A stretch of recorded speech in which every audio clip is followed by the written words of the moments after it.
just either slightly different from what they are, or we talk, we see things are normal.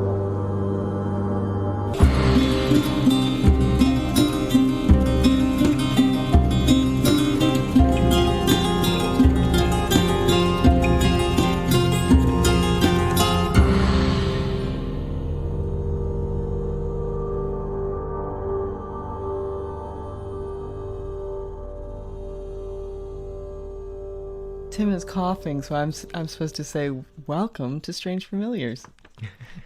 He is not sick. It's not corona. It's not corona. That I know of. I mean, hey. If you've seen something strange, if you've had an experience with something unusual, something paranormal, or if you know of a story you think we should cover, you can email us, strangefamiliarspodcast@gmail.com. Welcome, everybody. I hope everybody's healthy. We are living, indeed, in interesting times. Yeah, isn't that a curse? It is. Now, I don't want to put too much into me having bought a monkey's paw last week. But it did seem like within 2 days of buying a monkey paw, the excrement hit the fan? Yeah. So we should give some context to the monkey's paw, because it's just like, we didn't just go to some weird market and have someone cut a monkey's hand off. This was at an auction. I was at an auction, yes. Not that makes that less weird, that there was a monkey's paw there, but presumably it has some age to it, and it's not new. Mm-hmm. So yeah, we have a monkey's paw. Yeah, I also bought last week a vintage smallpox vaccine quarantine. Now, that I found more ironic. Yeah. We were in another secret hidey hole of forgotten ephemera, and they had a smallpox sign, a smallpox quarantine sign. Yeah, and then that's very timely in a way. Yeah.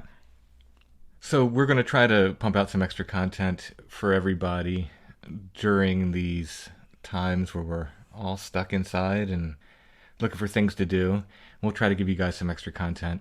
We already dropped an extra patron episode, which I didn't really promote because it was all about the virus thing. It was just... Yeah, and it's like, does everybody want to hear... Not, pick and choose if that's what you want to hear. Yeah, and I didn't want to seem like I was using the virus to try to get more patrons. It just wasn't like a normal Strange Familiars episode, so I didn't want to drop it as a regular episode. Yeah, it was very off the cuff, and I mean, not to downplay like that it wasn't worth putting out or something like that, but no, it's just, not everybody wants to hear about that, and so... The takeaway from that episode is that won't be what we'll be discussing. No, absolutely not. One time and done. That's enough for us. Yeah, let's get back to not normal, but... Yeah, nothing we've ever done has been normal. This is essentially paranormal. Yeah, let's get back to paranormal. So what are we going to listen to tonight? Tonight, I will be playing an interview I did with Caleb. He talks about some sleep experiences he had as a child and... something called Alice in Wonderland syndrome, which I had never heard of, and I thought that's something I should have heard of. Yeah, that was fascinating. Yeah, and it's not as dark as Alice in Wonderland syndrome might be. Ooh. For those of you who know the history of Lewis Carroll. All right, let's talk to Caleb and hear his experiences.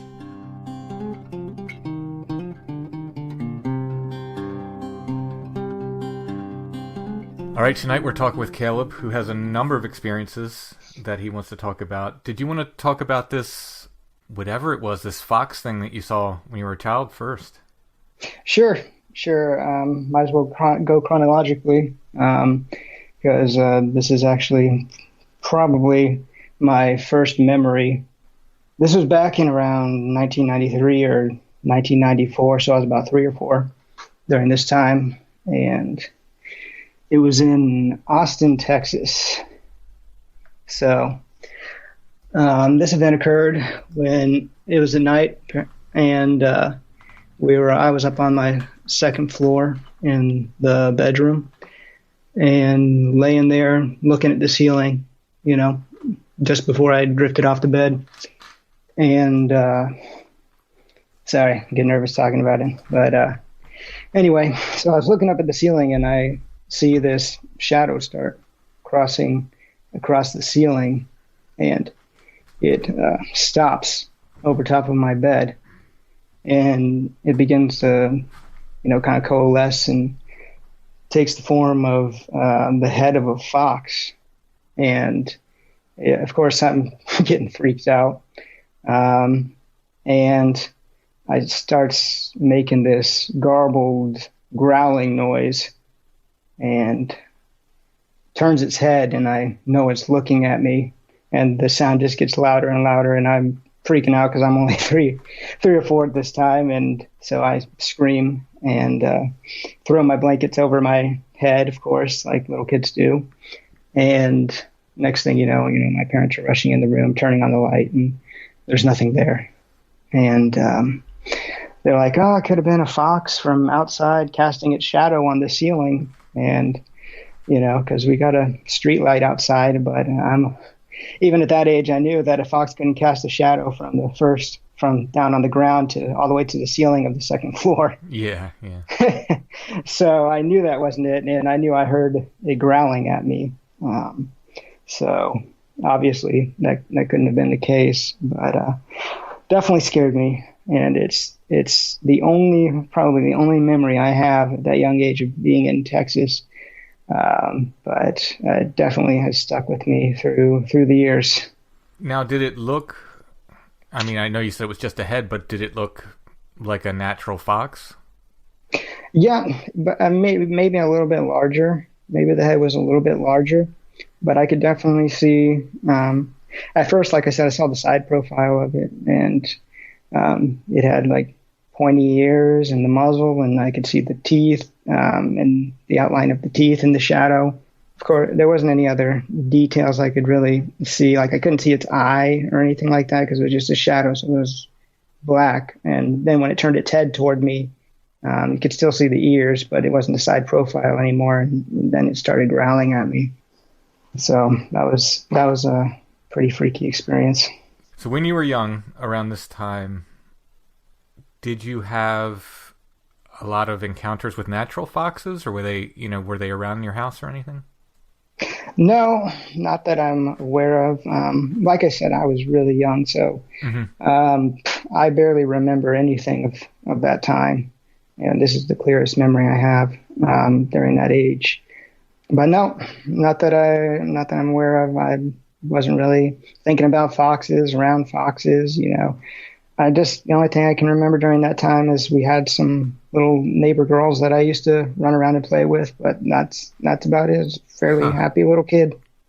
Yeah, you wonder, assuming this is something that was pulled from your subconscious or your memory bank or something like that, and I'm not saying 100% that's what it was, I'm just saying like that, these hypnagogic things like that, you wonder what symbolism, that you had, incorporated or been exposed to or whatever, as opposed to, I'm thinking like a wolf or like just a dog or something else, like why the particular, of all the canids, why a fox?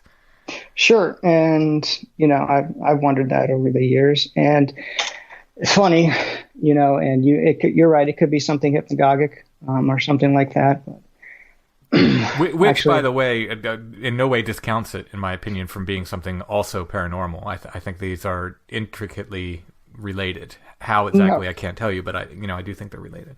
Sure, I agree. But what I was about to say was that last year I was talking to my dad about that experience, and we'd never talked about it before. And my dad was like, yeah, that was really strange. He's like, I don't know what that was, but, your brother saw something like that a couple of years ago.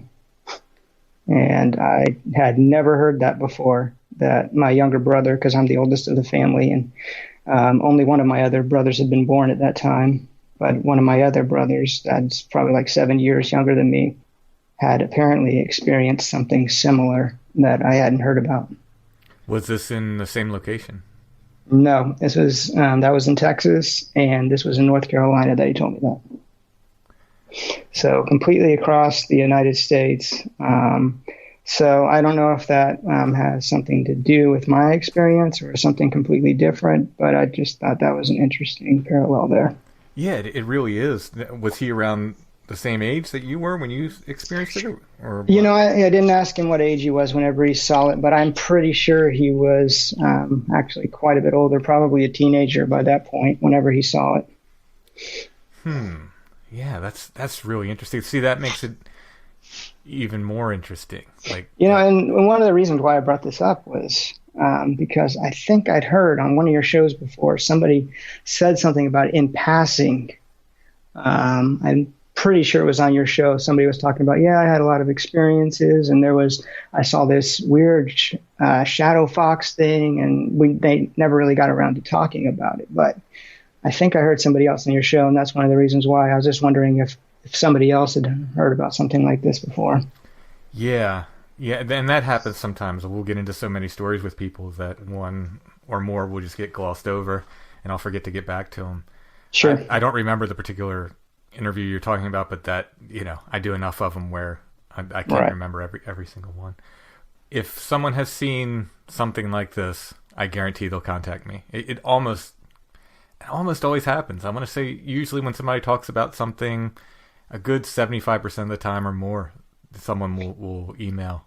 Probably more than that. Probably it's about 85 to 90% of the time, honestly. Someone will email and say, I've seen that.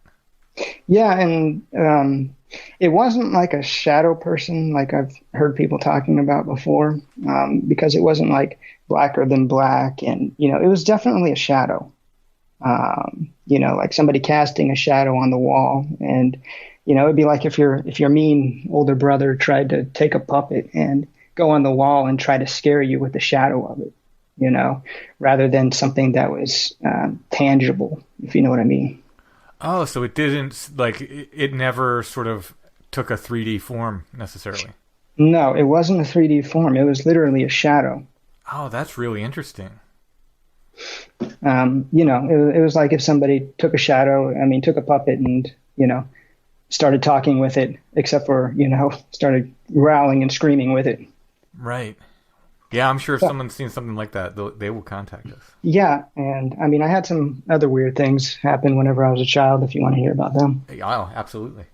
I don't know if you've ever heard of Alice in Wonderland syndrome, but it's something that happens a lot of times it happens to children and teenagers. And apparently it's very rare. I never really had a name for it until I feel like I should have heard of this, but I have not, so I'm particularly interested, yes. Sure. So doctors aren't very sure what causes it. They really don't know. Sometimes it can be accompanied by migraines. But what it is I can only give you my experience because it varies among people. But in my experience, whenever we have moved to North Carolina, again, this is happening in the evening time right after when I'm laying in bed. This happened many, many times to me. I would be laying in bed and I'd be staring at the ceiling, and I would have posters on my wall like children do. I was into National Geographic stuff, so I had like frogs, and I was also a fantasy nerd, so I had like dragon posters on my walls and stuff. So anyway, I'd be looking at these posters as I'm falling asleep, and they would get really close to feel like they were zooming into my face and then zooming out really fast. And then they would zoom in and zoom out, some weird. And the doctors say it's not something to do with the eyes, but they think it has to do something with the brain, but they don't know. The doctors still have no idea.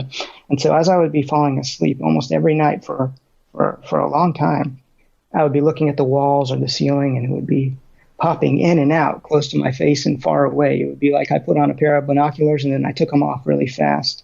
So the reason why I bring this up is that it started occurring after I guess you could say, a gray encounter that I had whenever I was pretty young, if you want me to tell you about that really quick. Yeah, absolutely. So I'm not sure the exact age that this happened to me, because it seems kind of like I would say it was a dream, but it was like a very, very real dream, That's exactly how I talk about mine, or used to. I always was sort of cautious about calling it anything more than a dream until Mike Clellan, told me, no, I've described my experience the same way. I think that's what a lot of people who have the Grays have a similar experience, honestly. But anyway, continue. So in this, if you want to call it dream or experience works, I guess. I was standing outside of my house at night, and actually, for some weird reason, I was standing in the sandbox that we had. I don't know why I was standing in the sandbox, but I was looking out across the yard, and it was dark out, but there was a full moon.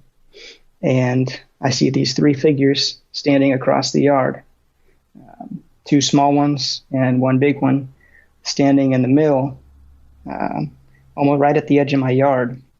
And I just stand there staring at them for a little while. Of course, I can't pick out any like particular details because they're so far away right at that point. But I get terrified, and I turn to run. And it's almost as soon as I turn to run, I know that they're chasing me and they're coming after me.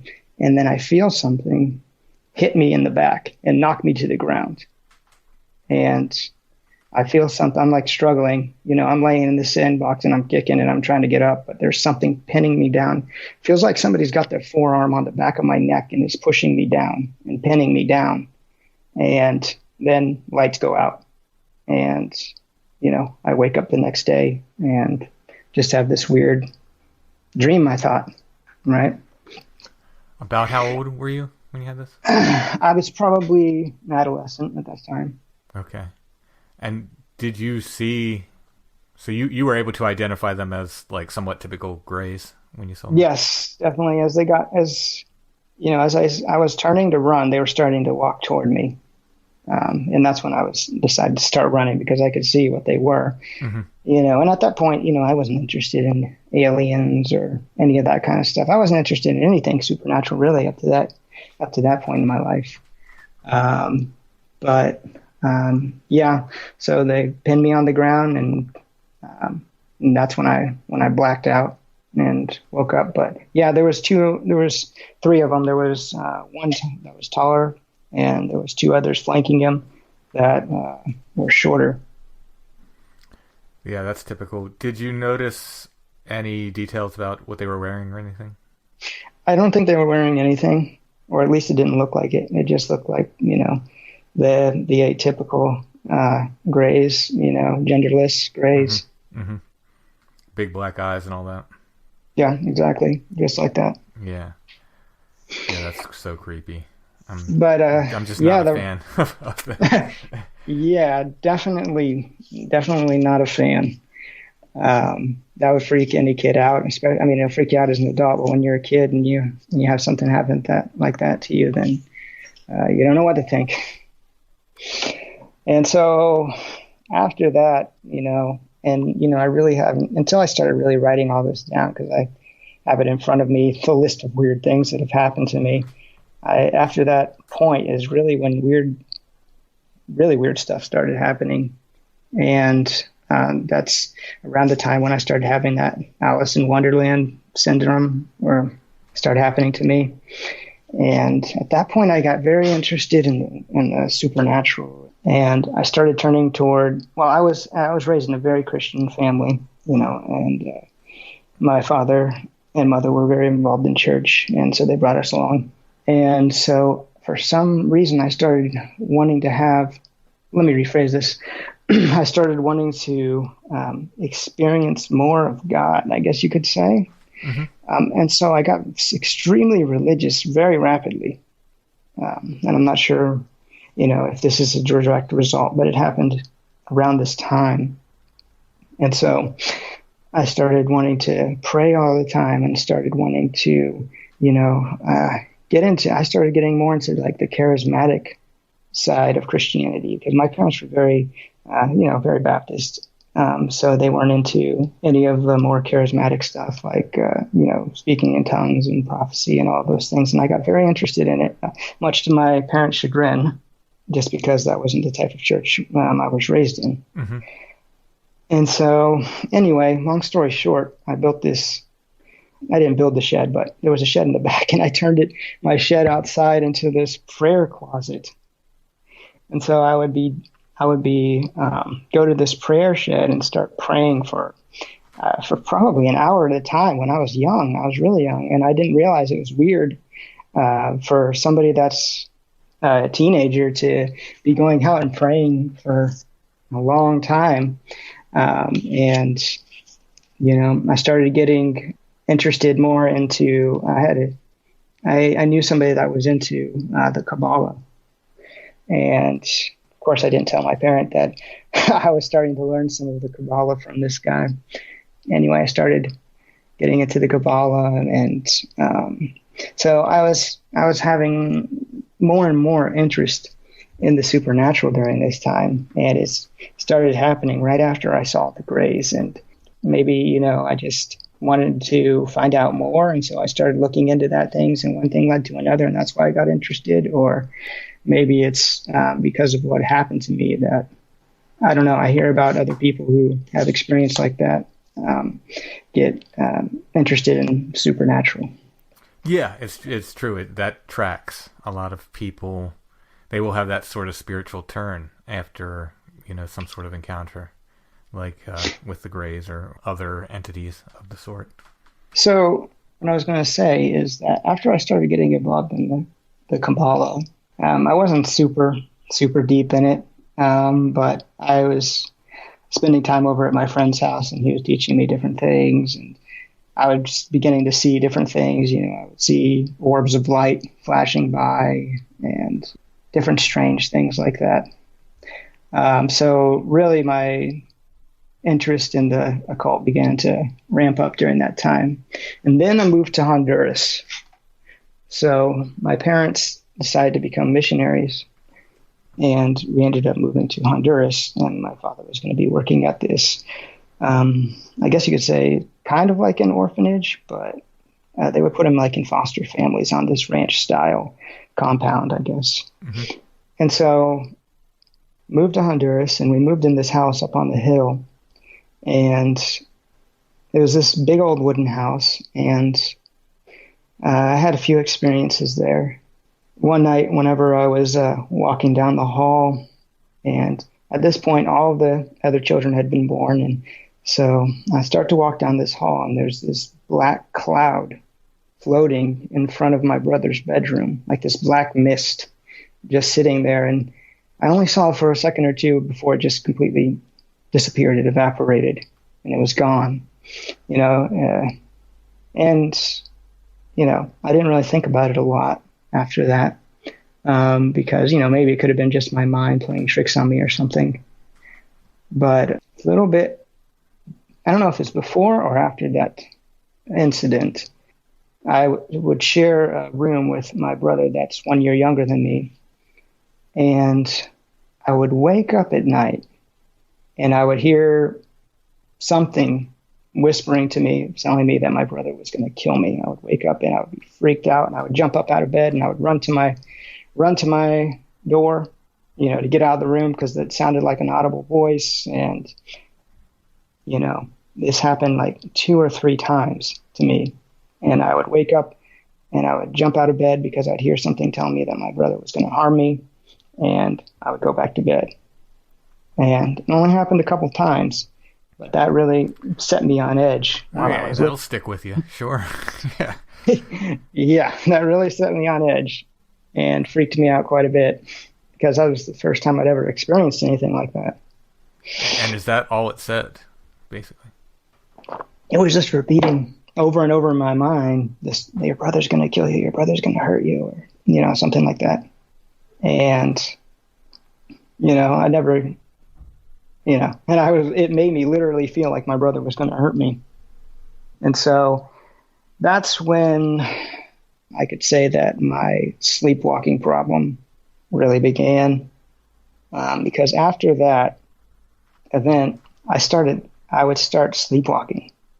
I would just, stuff that you hear, just wake up, find yourself in a strange place, or doing a strange thing. But most of the time, I would just wake up and I would be standing facing a wall. And I would be freaked out. I would have no idea where I was, and I would be like, scrambling, trying to find where I am, and after. So most of the time when you did it, when you wake up, you're still in your house though, right? You hadn't left the premises. No, I hadn't left the premises. I hadn't, gone and done any weird stuff. I hadn't like gone and eaten or peed in the closet or anything like that. I would just be, standing, staring at the wall or standing in a corner or something like that. And whenever it started. Logically, you have to put it together that you were sleepwalking, but Sure. it seems like such a hurdle to make, I guess, or I don't know, maybe it's immediately logical that, I must be sleepwalking. I don't know. How did you come to that? Was it, I guess that's the question. Was it immediately obvious like you'd been sleepwalking, or did you have to put that together over time? No, I mean, of course I thought I was sleepwalking. I thought, this is sleepwalking. It has to be, at that time. Why would I think any different? These days, I think a little bit different, but I'll get into that in a second. So after Honduras, I stayed there for about 2 years, and when I left and came back to the States, I was 18, and I'd met somebody in Honduras that I was going to marry, and I'd gotten engaged to her, and my dad was like, "Well, you're getting married, you need to get out of the house and go get a job," and so I came back to the States and got a job. And at that point, I moved in with my grandparents for a little while. But right before I got married, I moved back into my parents' old place. Now, unbeknownst to me, the renters had told my grandparents that my house was haunted. And that they didn't want to live there. And we'd had another renter that I talked to about a year after I came back, and they'd said the same thing.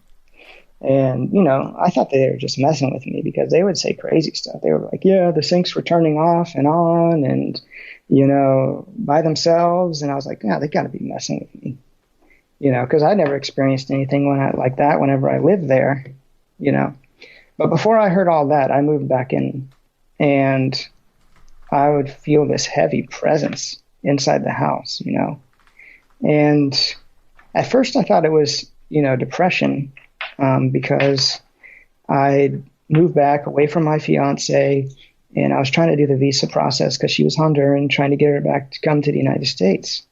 And nothing was working. The visa process got denied the first time, and after about 6 months, a lot of money, and I went into a very hard depression, And so logically, I thought, I was feeling like, that presence in the house because I was depressed, and I was stressed out, and I tried to ignore it. But every day I would come home from work, and I would, and I was here alone at the house, and I would start to feel really depressed, and I would feel like something was watching me, and it was just getting worse and worse. And so one day it reached its climax when I just couldn't stand it anymore. So I just started screaming at the air, saying, "Leave me alone," telling it to get out of my house and to leave me be, and, all that jazz. And, it actually worked a little bit. I didn't feel it as strongly after that. But I have no idea whatever it was, because I never actually saw anything, Mm-hmm. You sometimes, I see stuff out of the corner of my eye, but you're like, I'm just seeing things or whatever. But yeah, I started feeling that really strongly. And another thing was one day got home. I don't know where I was coming from, but I got home late one night, and I love stargazing and looking at the stars. And I always have my eye to the sky in general, just because, I don't know. I always feel like I'm going to miss something. I don't know. I'm weird that way. But anyway, I was looking up at the sky, and I saw this red star, and I'm standing in my yard, and I'm like, what's that? And because I'm like, stars aren't red, but it was just sitting there, not moving, not doing anything. And then it blinked. And then it blinked again, and it started pulsing. And I kid you not, that thing starts pulsing, and all the dogs in my area started howling. Like, they were going crazy. And this thing blinked and blinked and blinked and then disappeared and was gone. And I don't think that probably isn't related to what happened in the house, but that's just another thing that that comes to my mind when I think about that period of my life around then. Is the same house where you had the Greys? Yes, this is the same house. Yeah, see, that's super interesting. Same house. Those two may be correlated. But yeah, the next thing that happened after all that bout of depression is finally, after all a year and a half of working hard and getting all the paperwork together and paying everything that needed to be paid, my wife was able to come to the United States, and my fiance at that time, and we were able to get married soon after. Only a couple months after that, we got married, and we went on our honeymoon. And this is where probably the weirdest event of my life happened. So the night after our honeymoon, we came back to the house and we went to sleep. And next thing I remember, I wake up, I'm sitting up in bed and the light's on in the room and I look at the door of my room, and my wife is standing in the doorway looking at me, terrified, with a look of absolute terror on her face, and her shirt is soaked. And I woke up because I thought I heard yelling and like screaming. And when I woke up and I realized it was me and that was screaming. And my wife says, "Are you okay? Are you all right, baby? Is everything good?" And I'm like, what are you talking about? Why are you all wet? And she's like, "You don't remember? You really don't remember?" And I'm like, "No, what happened? I just woke up because I heard some yelling. Why are you all wet?" She still has that terrified look in her eye. And she's like, "Baby, you woke up and you were screaming like an animal. You were screaming like a wild animal. And you pushed me out of the bed. And I had to run over here and turn on the light, and I was trying to help you. And you grabbed that glass of water over there and you threw it at me. And your eyes were open the whole time. How do you not remember that?" Wow. Of course, we get up. We got to get out of this house because, we don't know what's going on. She's terrified of me. Nice day after a honeymoon, huh? Have your wife terrified of you. Right. And we just drove to the Walmart and sat in the Walmart parking lot and got some drinks and came home. She slept on the couch for a couple nights after that, and I have absolutely no idea what happened. I could say, tied with my sleepwalking, maybe my body thought there was some stranger in the house and freaked out, and some fight or flight instinct kicked in, and I somehow don't remember any of it, and somehow threw a glass of water at her with my eyes open and not awake. But I have no idea. I've never had anything like that happen since then. My wife still tells me to this day the house that we're living in, and for a while, whenever we first moved in, I would feel like that same type of presence that I'd felt before, that heaviness and that darkness, or something's watching you or whatever, when I first moved back in here. But my wife, she feels it very strongly. Sometimes she says she doesn't like being even in the house alone by herself. She says she feels like sometimes there's somebody standing behind her watching her or whatever. And it's only in this house. We've lived and moved in a couple different places, but it's only in this house that she feels this. Now this is again the same house you were talking about before. Exactly, and that's the house where I live, where I grew up, basically. Now, my sleepwalking, on the other hand, which may or may not tie into this event, goes through cycles.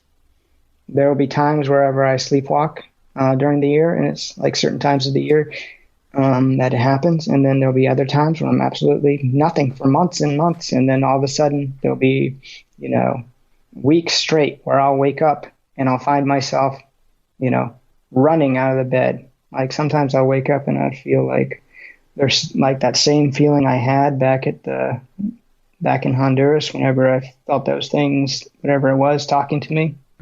I'll have the same feeling. I won't hear anything, but I'll have that same feeling, and I'll jump out of bed and I'll like run to the kitchen or whatever, like something's chasing me. And there'll be other times when I don't feel that at all, but I'll be just standing in the corner. Or one really weird time, I found myself and I was crawling on the floor. I woke up and I was on my hands and knees on the floor. And that was very weird. Do you take Ambien or anything, prescriptive sleep aids? No, and I thought about, could it be something in my diet? Could it be something, just something psychological or something like that, possibly it is, but it's definitely not medication. And I thought for a while maybe it was caffeine, but I don't drink caffeine anymore, and I've still had that happen. Mm-hmm. So I'm not sure what it is. It could be something neurological, possibly. I'm not going to sit here and say that it's not for sure, but I don't know. I just think it's too coincidental to have experiences in the house, plus all the other weird stuff that happened around where I live, and that at the same time, And on top of that, I'll throw this one thing in here. A couple of months ago, my wife woke up, and she told me this is the first time she'd ever sleptwalked, or maybe the second, but in this house, at least, it was the first time she'd ever sleptwalked. And she said she woke up on this, sitting at the end of her bed, and she said there was a bright light coming from outside. Like, she said she was looking outside, and she said it was bright as day outside, and she didn't know why, because obviously it's in the middle of the night when we were sleeping. And, she has that same feeling you have whenever you sleepwalk. You don't know where you are or what's going on. But yeah, she said that she woke up sitting at the end of her bed, staring out the window, and it was bright as day outside. Wow. So I thought that was pretty weird as well, Yeah. I mean, my question would be, what makes you say sleepwalking versus, I don't know. I just ended up at the end of my bed or whatever, sitting up, which I guess would be a form of sleepwalking, but without the walking, I guess, necessarily. But my mind just immediately goes, to something else when you talk about a bright light shining through the window, and you find yourself in a place where you weren't before. No, yeah, of course. And so, I mean, I don't know. I mean, it seems like it's this combination of so many different things. You have the house feeling like it's haunted, and then you have the gray experience, and then you have the sleepwalking, and then, so you're like, what's going on here? I have no idea, but it's weird. Yeah, I wonder what the chances of a couple getting married and then both having sleepwalking would be. What I mean? That I would think that would be very, very low, the chances of that. Sure, I get that. And, but like I said, it was the only time that she's ever done it. Mm-hmm. But I did forget to tell you that the same brother that experienced the wolf, not the wolf, I'm sorry, the fox shadow, mm-hmm. He also has an issue with sleepwalking. And his sleepwalking is far worse than mine. So one example was whenever we still lived in Honduras, he was spending the night at a friend's house or something. And, he would sleepwalk at the house a lot and sleep talk in the house a lot. But his sleepwalking could get violent.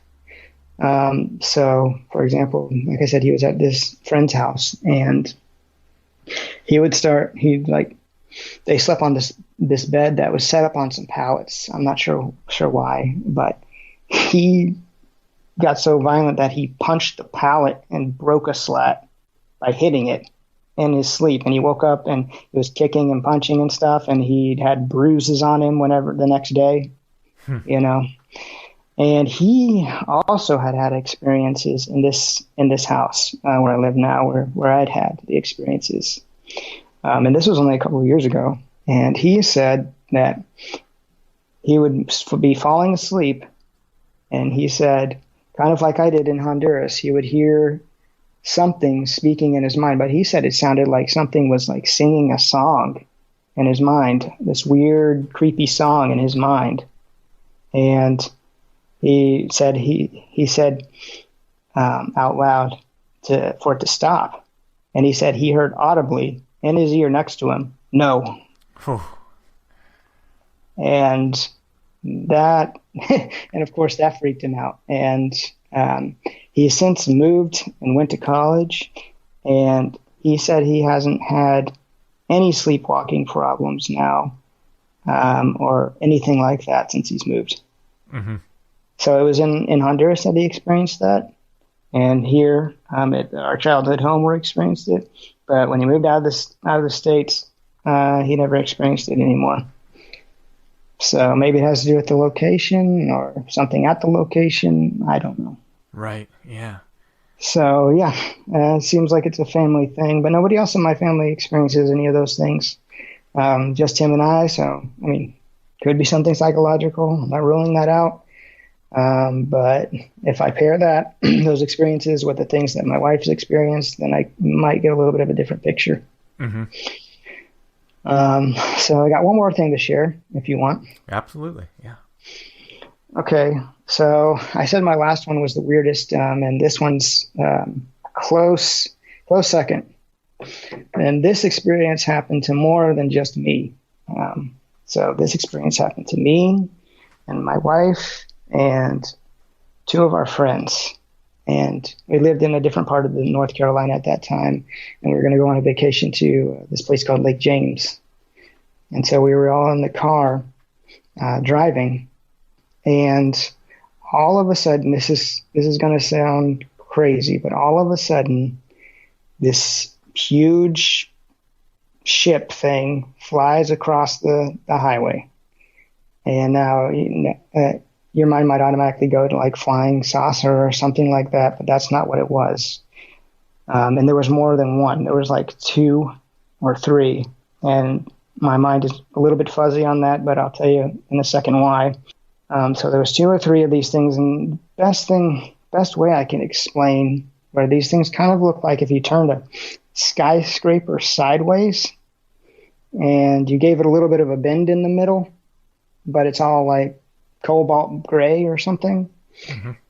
I don't know. It looked very military, I guess. Very just perfunctory, And there was more than one of them, and they just were flying very, very rapidly from one side of the horizon across the highway to the other. And there was this very low humming coming from them that you could almost, I guess you could feel it, And so it flew across the highway, and my friend that was with me and his wife, like, did you see that? And I was like, yeah, I saw that. And my wife, apparently, I mean, she was there at the time, but she didn't see it, I guess. She was on her phone or something. I don't know how you could miss it because it was huge. These things were huge, massive. They were over 100 yards long each. Wow. I mean, they were absolutely massive. And they flew across the road, and then we just continued on our way and went to Lake James and never talked about it.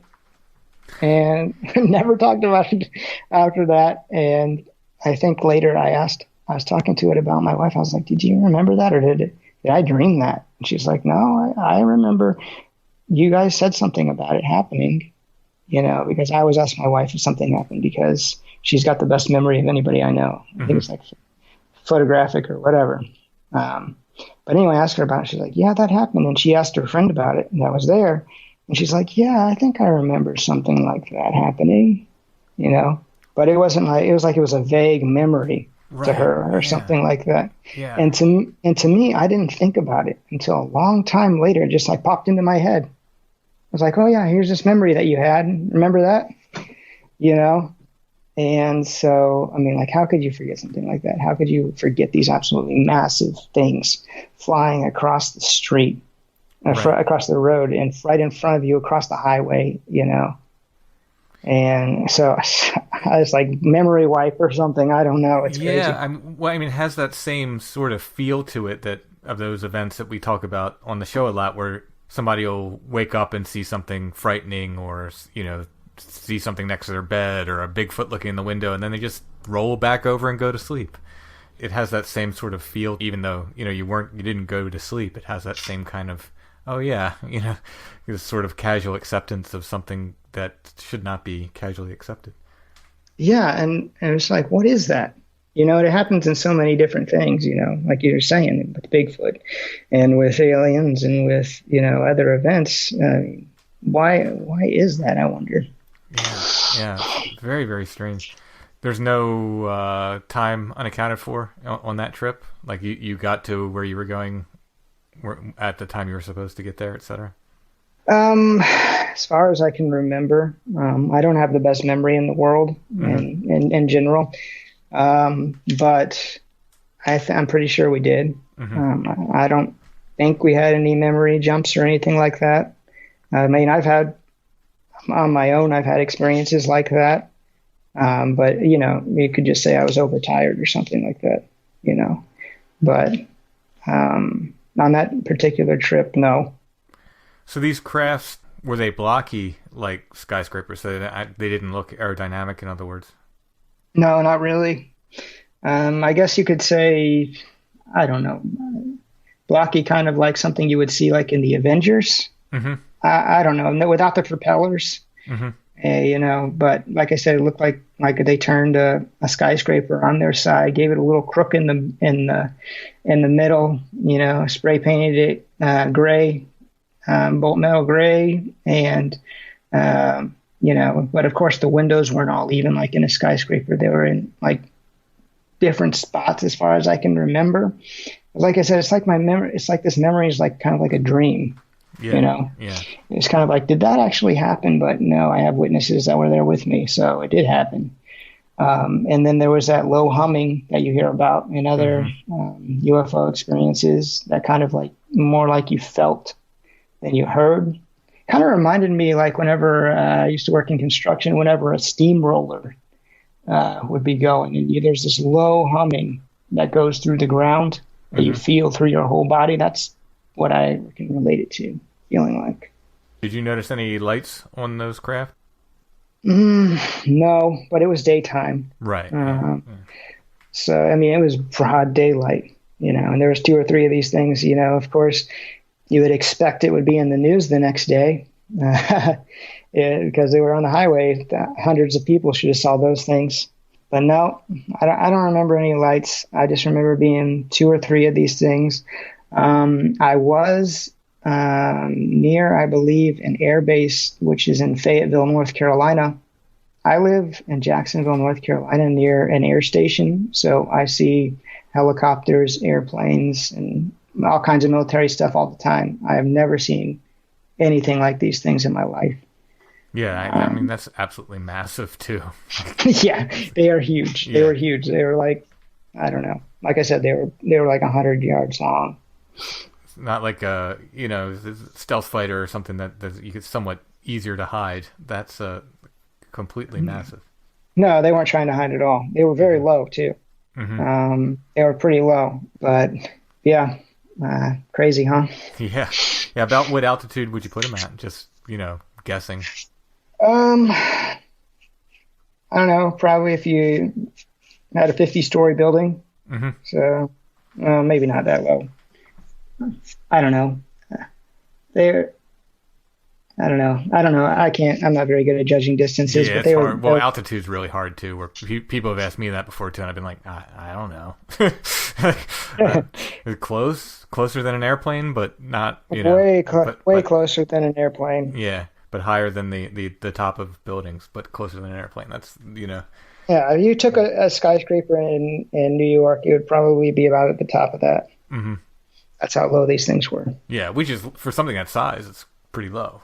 Yeah, very low. And they were right next to each other, flying in some sort of formation or something. And, from left to right. And, and then we just went on on our merry way, like nothing happened. And again, it's something I hear again and again where people are like, yeah, we had this amazing thing, and then we just kind of went, I don't know, on with our life, Yeah, it's crazy. It's weird that a lot of these paranormal events have this dreamlike quality. Yeah. And you're like, are we just, is it something that's our mind is creating? But then, it would have to be jumping from one person to another for experiences like this. Right. Right. So, mass hallucination, I don't think so. I mean, I don't think there is such thing as a mass hallucination. But yeah. And I should point out that, when I'm asking you things like, were you on Ambien? Do you think this is a parasomnia? This is not me trying to explain it away as something that is not related to anything paranormal. Again, it's all tied in, but Sure. if someone is on Ambien, that might play into it as well. It's an altered state of consciousness. Yeah, You know, obviously, people take ayahuasca, DMT, all of these other things to become in an altered state of consciousness to experience different things. Why can't Ambien or NyQuil do the same thing? Well, yeah, and those states, those liminal states, as you're going off to sleep, as you're waking up, they're really, really powerful times. That's the time where you can probably access these other worlds, or maybe these entities or whatever they are can more easily contact us. It just seems like that's the time for this stuff to happen. As so many guests on the show have talked about so many weird things they've seen in these states. Yeah, of course. And I've had some very powerful dreams in those states of just falling asleep, or just waking up, But yeah, I totally agree with what you're saying. Yeah. Well, Caleb, thanks so much for sharing your stories. Very, very interesting stuff. I hope nothing any more disturbing happens. There's some of those are pretty frightening. Yeah, but thankfully nothing too scary has happened in probably the last 10 years to me. All of this stuff that I've told you happened up to the point when I was about 20, 21. Mm-hmm. And I'm about to turn 30 now. And that's the other thing they said in the book about the parasomnias is they usually kind of go away as you get older for most people. Yeah, it seems to me now that in order to have experiences like that, I have to actively seek out the experiences. Mm-hmm. Nothing, thankfully, too crazy has happened. Well, good. I hope it continues that way. Once again, thank you for sharing your stories. Yeah, thanks for having me, Timothy.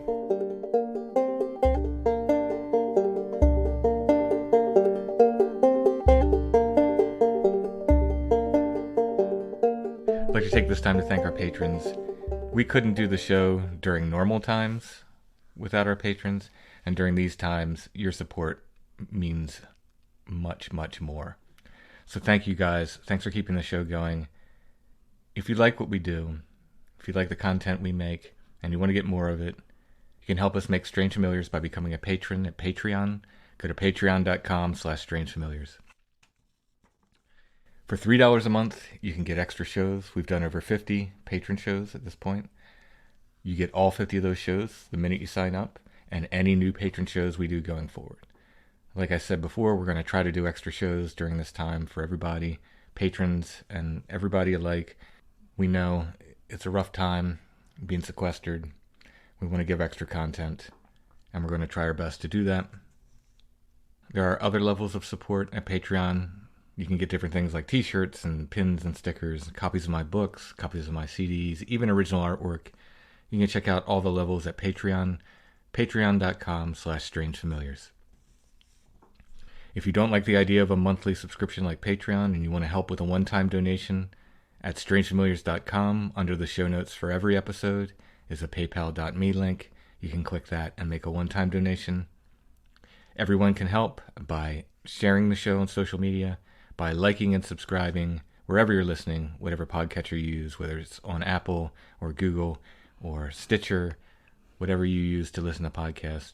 Like and subscribe and give us those nice 5-star reviews, because that helps get the show in front of new potential listeners. Also, if you just want to tell a bored friend about us, Yeah, now's the time to do it. Now's the time. Like, hey, you might enjoy this. I'm also welcoming suggestions for podcasts, TV shows, movies that maybe just have escaped my limited viewpoint previously, but now would be very much. Now's the time to catch up on stuff, and maybe start a new hobby, I was like photo collecting. Find new stuff, yeah. I love the seamless transitions that are like so forced. That... Speaking of photo collecting, let's do the photo of the week. Cool. So we're talking about Alice in Wonderland syndrome, and I like a theme. You do like a theme, and you do like Alice in Wonderland. I do. I love, if we're recommending things, I really love the Svankmajer, which I'm going to butcher the name, the is it Jan Sankmeyer Alice movie? Yeah. That was one of the first movies I ever showed to our children, which is not appropriate when they were really little. Very disturbing. The rabbit pulls the nails out of it. It's a taxidermy rabbit. Yeah, it's a taxidermied white rabbit who pulls and the stuff, his sawdust is coming out. Pulls the nails out of his hands to get off the taxidermy stand. Yeah, it's a cool movie. So, this is a play on that, and that this is a little girl who has very much adopted the Alice in Wonderland look. She has striped tights, and what I don't know if you can see it in this picture. You can actually see it in the picture, but to me it looks like she has a little locket that looks almost like a gigantic watch, almost like the White Rabbit had. Oh, let me look at that. That could be a watch, right? Yeah. So Yes. she has a very Alice in Wonderland kind of vibe to her. And she's super cute. Yeah, she's a super cute little girl who would have had her picture taken in Brooklyn probably sometime in the 1870s, 1880s, probably. So this was taken at the Windsor, which sounds very cosmopolitan on Fulton Street in Brooklyn, probably around the 1880s. Very cool. How much are we asking for this? This is a cabinet card, by the way. Yeah, this is a cabinet card. It's like kind of sepia-toned of a beautiful little Alice in Wonderland girl. I would say $13 plus shipping will get you this beautiful little girl. $13 plus shipping. If you go to the show notes for this episode, you can see a picture of it. You can click on that. It'll take you right to our Etsy shop where you can purchase it. Last week's photo of the week sold within 10 or 15 minutes of me posting the show.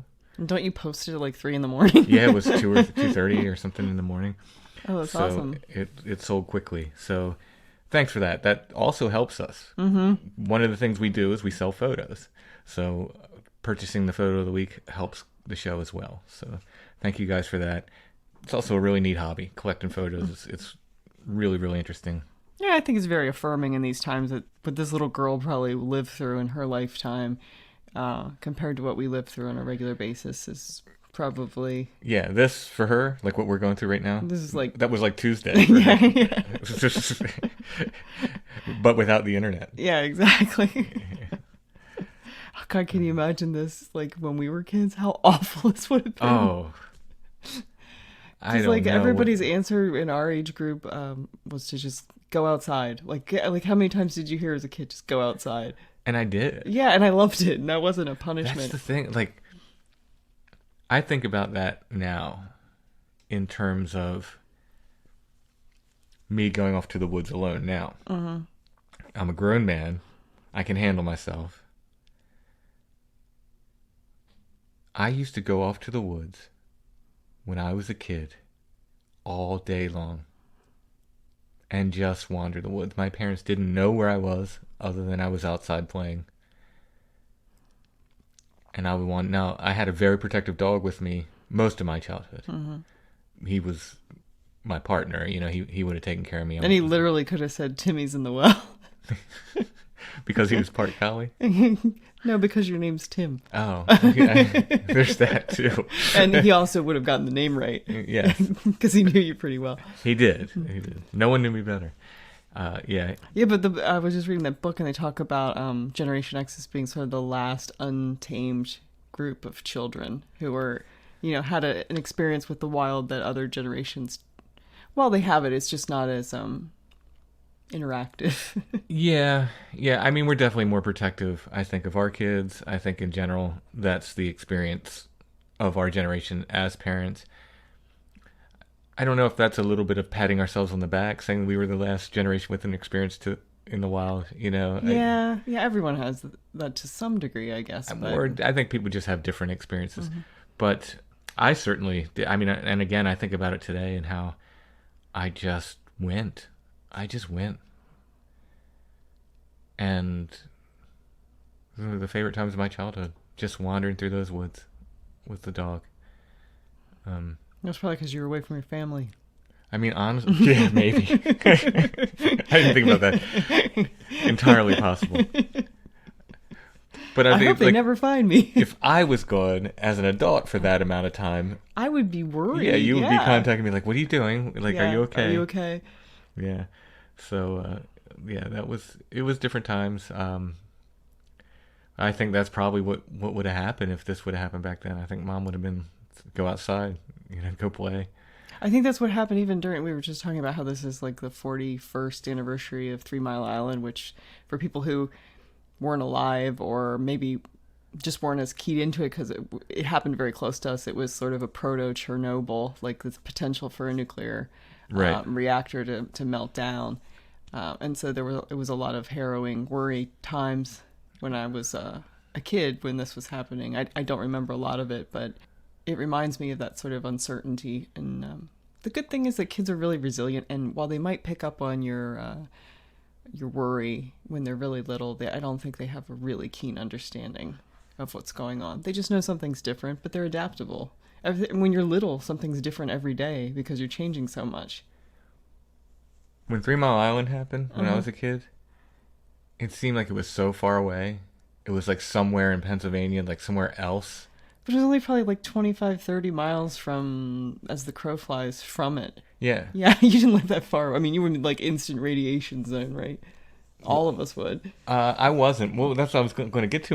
My favorite story about 3 Mile Island is yours when you said they were going to evacuate you 3 miles down the road. Mm-hmm. Not even that far. It was right beyond the 20-mile limit, so that put us in the safe zone. Yeah, like, what is 2 miles or 3 miles going to do? Like, what at that point? It's so bizarre. Like, I think it's people who were in charge who had no more idea of what was going on than the people and we just got really lucky. Yeah. We just got really lucky. Well, everybody, stay tuned. Again, we're going to try to knock out some extra content, both for patrons and for everybody during this. We'll see if we can. There's only so many hours in a day, even when you're sequestered. My day doesn't change a whole lot. Yeah. I'm still working on the book. I'm still working on the podcast. I'm still working on all those projects that need to get done every week as regards the podcast. So it's not like I suddenly gained extra time to work on this stuff. But I'm going to try. I'm going to try to do extra shows for everybody because now's the time to do that, I think. Josh and I are really close to finishing volume 1 of Where the Footprints End. A lot of people have been asking when it's going to come out. Josh says April. I say, I hope April, maybe May. But it's coming really soon. Maybe. Maybe May. No, it will definitely be out by May at the latest, I think. As long as... See, I don't know how the virus slows down production and getting proofs and stuff back from the printer. Yeah, there might be a delay there. Yes, but as far as our part's concerned, it should be ready to go by April. And then we're at the mercy of production at that point. So it's coming soon. I am very, very happy with this book. It has absolutely changed my perspective on the Bigfoot phenomenon. And will you have Josh on to interview him about your own book? Yeah, I think Josh and I we'll do at least one show together, maybe a few. We might just kind of do a real long deep dive into it. We'll see. I know people are having like online events now. I mean, you could potentially have like a little talk that you do. Maybe if we can. Yeah, we'll see if we can organize that. I think I'm part of one of those online Bigfoot conferences. We got to shore up the details, but I'll let everybody know about that as well. So that's coming up as well, and that might be Josh and I together. We might be doing a joint talk on that as well. Just trying to work out all the details. But yeah, online conferences are becoming a thing during all this. I think that's a good thing. Mm-hmm. And we'll see what we can do. Will Bigfoot be there? At the conference? Yeah. I don't know if... I know he's from the Pacific Northwest. Probably not. I don't know. What? Bigfoot's everywhere. Drop that. That is Sasquatch prejudice. Bigfoot is everywhere. Bigfoot is everywhere people are. So he's at home now. I mean, he could be looking in your window right now. Comforting. Yes. So everybody stay safe, stay healthy. If you can help people, help people. If you can be kind, because these are trying times. We'll be back soon with more Strange Familiars. Because the strangeness doesn't stop. It does not stop.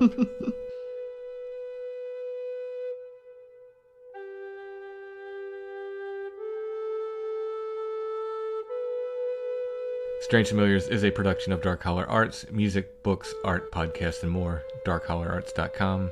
Intro and background music is by Stone Breath. Go to stonebreath.bandcamp.com for more. We are on Facebook, facebook.com/strangefamiliars, where you can join the Strange Familiars Gathering group as well. And we are on Instagram @strangefamiliars.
Upon